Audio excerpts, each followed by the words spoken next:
de este día 20 de noviembre del 2025 y ya se encuentra con nosotros Cuauhtémoc Estrada. Él es coordinador de la fracción parlamentaria de Morena aquí en el Congreso del Estado. Bienvenido, diputado, buenos días. Buenos días, muchas gracias, contento de poder estar. Ahora en la mañana nos tocó. Así muy tempranito. Bienvenido, sí, a levantarse temprano. Pero aquí estamos, a la orden, y además ya con fresco, ¿no? Ya está fresquecito el clima, es lo que comentamos hace algunos momentos, ya en la región serrana amanece ya más fresco, e incluso también aquí en la capital, ayer se sintió ya en la anochecer, ya fresco, ¿eh? Un poco, porque ya nos tocó ir a Guerrero, a Pascual, sí, y estaba aquí un poco fresco, íbamos con una chamarrita así, no, allá sí se sentía el frío. Sí, ya empieza 4 o 5 grados menos, ¿no? A descender. Así es, con algo de lluvia también, de precipitación. Fíjese que ayer no nos tocó lluvia, no nos tocó, pero había nubería, diríamos en el pueblo, había bastante nubería, entonces seguramente, ojalá haya lluvia pronto. Y hablando de lluvia y de aguas, A ver, diputado, platíquenos cómo está esto de la ley de aguas. Está muy controversial, hay quienes dicen va a afectar a los productores, va a afectar al campo, hay quienes dicen no va a afectar, al contrario, esto va en beneficio de... ¿Qué es lo que sucede aquí, diputado? Pues yo creo que tendríamos que analizar un contexto. Si nosotros primeramente estableciéramos que todo está bien en el uso del agua en México, en Chihuahua, pues ninguna reforma sería necesaria. Si hay gobernanza, pues ninguna reforma sería necesaria. Si no hay personas que tienen pozos perforados sin concesión, si no hay algunas que tienen concesión y que están usando 10, 15 veces más lo que le autoriza la concesión, pues no sería necesario. Si tú, yo, cualquier persona que nos escucha, no tenemos problemas para tener acceso al agua potable para el consumo doméstico y humano, pues entonces la reforma no sería necesaria. Es que yo decía en tribuna, no me acuerdo si ayer o antier, es que si en lo primero que nos tenemos que poner de acuerdo, si no estamos de acuerdo en que el agua es un recurso finito, limitado, pues entonces si no estamos de acuerdo en eso, pues ya no estamos de acuerdo en nada. Es que desde ahí tenemos que partir. El agua es un recurso finito, limitado, cada vez hay menos y cada vez nos cuesta más trabajo extraerlo. Estamos hablando del agua subterránea, pero también del agua superficial. Veamos el nivel de las presas, porque de ambas aguas satisfacemos básicamente 3 cuestiones. El de uso agrícola, porque es el que más se lleva, cerca del 80%. El de uso industrial y el del uso doméstico y humano, que somos casi el uso doméstico y humano el menor porcentaje. Entonces, si damos algunas cifras, no me traje mi carpeta, pero si damos algunas cifras, nos vamos a sorprender. De los acuíferos que tenemos en el estado, ¿cómo opera un acuífero? Porque eso es importante que la gente lo sepa. Nosotros tenemos a lo mejor un acuífero, en Juárez tenemos el Conejos Médanos. ¿Cómo opera un acuífero? Pues tiene cierta cantidad de agua que se va acabando. ¿Cómo se reabastece ese acuífero? Con la lluvia, y esa lluvia genera otra vez un aumento al acuífero, y ¿qué hacemos nosotros por necesidad? Le sacamos. El problema es que esa descarga, esa lluvia que le llega al acuífero, andamos 8, 10 veces más arriba lo que le sacamos que lo que llega al acuífero. Ese es el gran problema y nos genera déficit en todos los acuíferos. Ese es el problema en realidad que tenemos. Está calculado, o más o menos calculado, que tú le puedas sacar al acuífero lo que se recarga anualmente conforme a la precipitación que tienes. El problema es que nosotros tenemos poca precipitación y tenemos mucha extracción. Y tenemos ya a la mayoría de los acuíferos en el estado con déficit, la gran mayoría con déficit, y eso genera un gran estrés. Si partimos de ahí, ahora sí, si partimos de ahí, entonces analicemos si es necesario que modifiquemos la forma en que se está haciendo el uso del agua. Y ya podemos entrar a los temas que ha generado controversia en la cuestión de la iniciativa de reforma, que me parece que en unos se ha usado una narrativa en donde se plantean cosas que no son ciertas, y en otros se ha generado una narrativa en contra de lo que efectivamente sí se plantea. Es decir, hay que reconocer que sí se plantea en la reforma y que está generando controversia, pero también hay que decir que no contiene la reforma y ha ayudado a una narrativa de decir no vayamos a la reforma. ¿Qué opino yo? Opino que identifiquemos qué sí contiene la reforma y que digamos esto es falso, eso no es cierto que lo contiene, porque ya nos hemos topado varias cosas y eso no va a estar afectado. ¿Qué sí contiene la reforma que nos genera controversia? Y hablemos de eso y de cómo se pudiera solucionar. Y allí es donde estamos en el tema del agua. Nomás con la siguiente aclaración. ¿A quién le compete? Pues al Congreso Federal. Le compete al Congreso Federal. Estuvieron productoras y productores de la zona centro-sur en el Congreso antier, si no mal recuerdo. Se entrevistaron con todos los diputados. Coincidió el punto de acuerdo que había subido el diputado Subía. Algunos productores se quedaron y se dio la discusión amplia en el Congreso. A lo mejor no en los términos que debiera darse. Yo creo que es un tema técnico. El agua es un tema técnico. ¿Por qué? Porque lo quieran reconocer algunos o no, nosotros vamos a decidir, todos vamos a decidir si queremos que se acabe en 10 años o si queremos que nos dure cientos de años. ¿Qué queremos? Y eso no quiere decir, como muchos lo afirman, que tenemos que dejar de producir. No, no tenemos que dejar de producir. Simplemente tenemos que poner una gobernanza sobre el agua. Tenemos que cuidar que las concesiones las debe tener quien produce. Porque ahorita, aunque pareciera eso absurdo, muchos tienen concesiones y no producen. ¿Y qué hacen con esas concesiones? Las venden, especulan, mercantilizan el derecho que debería ir directamente al que produce. Okay. Sí me explico. Ese es un problema que tenemos y no es un problema menor. Y dos, pues también tendríamos ya que cuidar, y yo entiendo que allí tenemos responsabilidades todos y todas las instituciones, de que la concesión se use pues en la medida en que tiene la autorización del volumen. Es decir, no tenemos mecanismos, exactamente, no tenemos todavía mecanismos eficientes de que si tú tienes una concesión y te da 10 millones de litros, un ejemplo, no realmente no sabemos si sacas los 10 o si sacas 20. Lo podemos calcular porque si tienes un cultivo de determinadas hectáreas y lo tienes totalmente verde, un especialista te va a decir, no lo tienes con 10 millones porque eso requiere 30, por ejemplo. Y eso lo vemos también en algunos cultivos aquí en el estado. Pero así está, y ya ustedes me dicen qué temas controversiales se están dando, y yo con gusto doy una opinión. Diputado, esta situación que nos menciona, pese a ello, hay una legítima preocupación por parte de los campesinos, de los agricultores, de los ganaderos y de diversos sectores, precisamente en este tema, en esta reforma, no solo aquí en el estado de Chihuahua, que por supuesto aquí lo hay, sobre todo en la región centro-sur del estado de Chihuahua, que es donde se concentran más los productores, incluso también lecheros de delicias, de Mioki.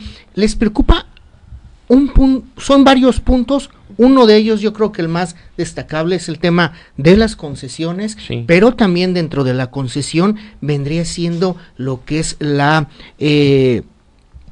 poder heredarla. Sí. Dicen ellos, bueno, ¿qué vamos a hacer? Toda la vida hemos trabajado por generaciones, mi abuelo trabajó de campesino, mi padre, ahora yo, y lo que busca esta reforma es dejarnos sin nuestro campo. Es una de las principales preocupaciones. ¿Cómo lo ven ustedes esto? Bueno, primero, que la preocupación e incertidumbre de cualquier productor cuando viene una reforma debe entenderse y es válida. O sea, no hay que descalificar esa preocupación. Yo estoy en contra de que se descalifique la preocupación del agricultor y del productor y del ganadero. Hay que explicar qué contiene la reforma. ¿Por qué? Bueno, porque me parece muy válido que si tú te dedicas a la actividad primaria, pues el tema del agua inmediatamente te cause una preocupación. Mi padre es agricultor, yo fui agricultor mucho tiempo, y yo le puedo decir que sin agua no podríamos sembrar. Claro. Entonces, la preocupación me parece válida. Lo que no me parece válido es algunos agentes externos al productor que aprovechan la preocupación y la falta de información para generar especulación política. ¿Qué le diría yo al productor como viene la reforma en cuanto al tema específico que usted me plantea? No es cierto lo que dice. No es cierto que no va a poder transmitir por herencia su concesión. No recuerdo ahorita el artículo, pero establece la ley actual vigente, porque todavía no se reforma, cómo se perdería una concesión, y viene ahí establecido que por muerte del concesionario, la actual.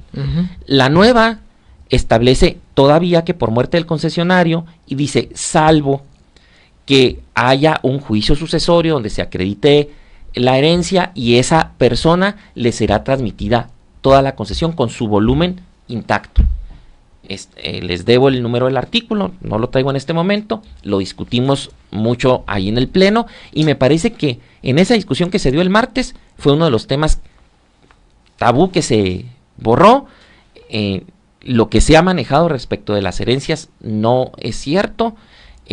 La persona que lamentablemente fallezca y que tenga una propiedad de tierra y una concesión, una vez tramitado el sucesorio, como se hace en cualquier caso, y ya haya heredero o herederos, ese heredero o esos herederos van a tener a su nombre la concesión en un trámite expedito, básicamente de registro por parte de Conagua, con el mismo volumen y establecido en la concesión. Entonces, allí ya no hay discusión. Yo todavía llegué a escuchar a algunos productores todavía con ese tema, y se los digo de esta forma y con esa claridad, allí está en el proyecto de reforma, no debe de generarle ninguna preocupación ese aspecto.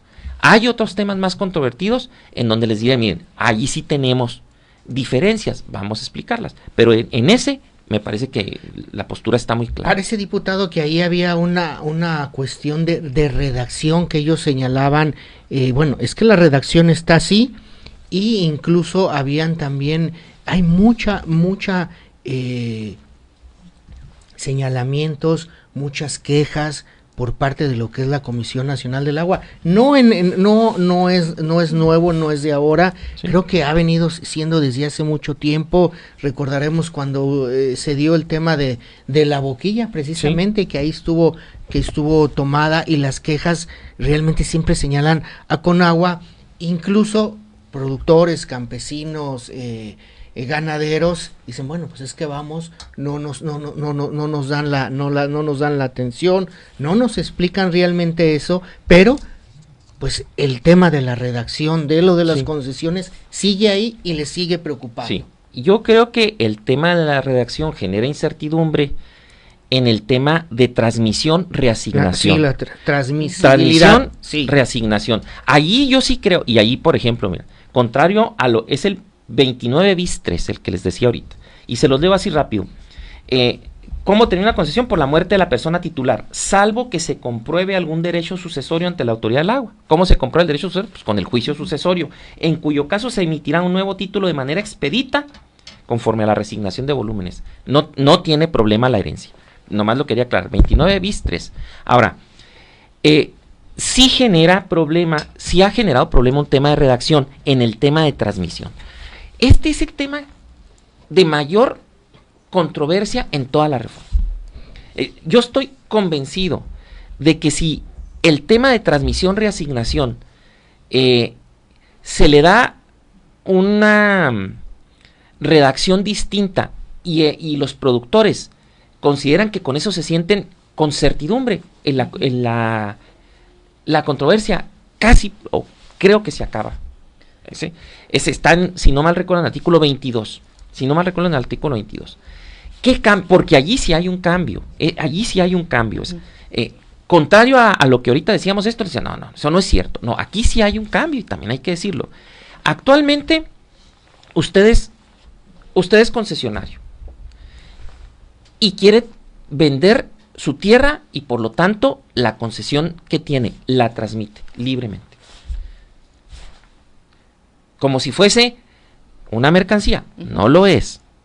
O sea, su carro es suyo, su casa es suya, la tierra es suya, pero el agua tiene un tratamiento distinto constitucionalmente, no de ahorita, desde la Constitución del 17. Desde la Constitución del 17, dice el 27, el agua y otras cosas es de la nación. Por eso se establece en forma de concesión.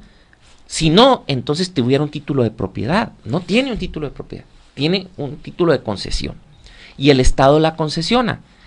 ¿Qué se está planteando? ¿Qué ha sucedido con eso? Tenemos empresas o particulares aquí en el estado de Chihuahua que de repente tuvieron 100 concesiones, 150 concesiones.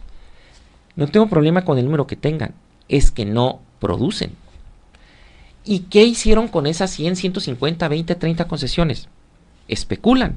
Y usted que sí tiene tierra, pero no tiene una concesión de agua, se la vendo. Okay. Ese no es el fin de la concesión. Pero ¿por qué eso se puede? Porque en la reforma del 91 se permitió la transmisión mercantil de la concesión. Nunca se pensó, o si se pensó, no se hizo bien, que nos iba a venir a generar un tema de especulación, de acaparamiento incluso de agua, y de que el capital iba a mandar por encima del objeto para lo que es la concesión, que es producir. Y ahorita tenemos mucho problema con eso. En este problema, ningún productor que tiene una concesión y que la usa para producir, debería tener ningún conflicto. Ahorita voy a decir a esos que les genera la incertidumbre. El mayor problema lo tiene aquel que no produce, tiene las concesiones. ¿Cómo las obtuvo en su momento? Hay que ver. Pero las obtuvo y especula con esas concesiones. Y el quitar la transmisión de particular a particular y meter a Conagua en medio para decir, ¿vas a transmitir tu tierra? Sí. ¿Con todo el agua? Sí. Ok. Ve ante el notario, haz tu contrato de compraventa y tu escritura para la tierra, y en lo del agua ya no la vas a poder transmitir, va a haber una reasignación. Se la devuelves a Conagua y Conagua se la reasigna al nuevo adquiriente de ese predio donde se usa el agua concesionada. Eso es lo que ha generado la confusión. No, eso ha generado controversia. Y también toca ahí un punto muy importante, diputado. Precisamente los expertos en este tema en específico de poner ahí a Conagua en medio a esta dependencia federal, es donde, bueno, pues va a generar un cuello de botella. ¿Cuántos productores, cuántos campesinos, también cuántos pues del sector primario no dicen, bueno, no se va a dar abasto y va a generar un enorme cuello de botella? Tenemos un minuto, diputado, antes de irnos a un corte comercial, cerramos con ese tema. Sí, yo estoy convencido que la reforma no puede ir sin un fortalecimiento con agua. 2, me gustaría saber cuántos trámites de transmisión o reasignación realmente hay, porque los mayores trámites en Conagua, no sé si sean esos, no estoy dentro de Conagua. Sí, sé que hay una serie de trámites con mucho atraso en Conagua, pero no sé si sean precisamente de transmisión. Entonces, yo creo, sé que nos vamos a ir a corte, pero yo creo que, si me lo permiten regresando, hay que explicar transmisión o reasignación y por qué. ¿Sí? Así es, bien. Pues Mel, antes tenemos que irnos un corte comercial, no sin antes agradecerle al diputado Cuauhtémoc Estrada, coordinador de la fracción parlamentaria de Morena,